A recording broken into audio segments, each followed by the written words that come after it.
নমস্কার, শ্রীর কথায় সবাইকে স্বাগত জানাই।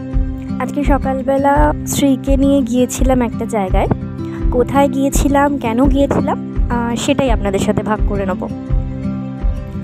বিশ্বনাথ বসু শিক্ষায়তন, এই স্কুলটা কিন্তু মৌনি বাবার আশ্রম নামেও পরিচিত।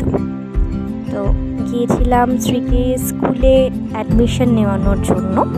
শ্রীর জীবনের চলার প্রথম ধাপ এগোনো এটা। ওদের যেহেতু অ্যাডমিশন নেওয়া স্টার্ট হয়ে গেছে, তো সেই কারণেই আজকে গিয়েছিলাম ফর্ম তোলার জন্য।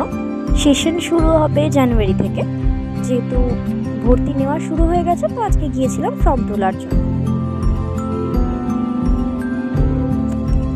ভীষণ সুন্দর স্কুলের ভেতরটা, খুব মনোরম, খুব শান্ত পরিবেশ। যেহেতু আশ্রমের আন্ডারে স্কুল, তো সেই জন্য খুব নিরিবিলি আর শান্ত। ভেতরে মন্দিরও আছে, শিব ঠাকুরের মন্দির। বাচ্চাদের ভীষণভাবে টেক কেয়ার করা হয়, খুব নিজের মতো করে আর কি। তো প্রথমে এখানে দেওয়ার কারণটাই এটা যে ও খুব খেলার ছলে সুন্দরভাবে প্রথম ধাপটাও শুরু হোক। অনেকটা বড় জায়গা ভেতরে, বাচ্চাদের ঘুরে বেরিয়ে খেলার ছলে পড়ানো।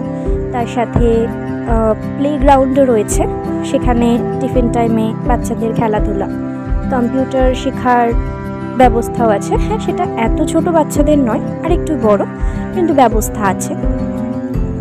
তো আপনারা অবশ্যই শ্রীকে অনেক ভালোবাসা দেবেন, অনেক আশীর্বাদ দেবেন। ও যেন এইভাবেই আস্তে আস্তে ধীরে ধীরে ধাপে ধাপে সুন্দরভাবে এগোতে পারে।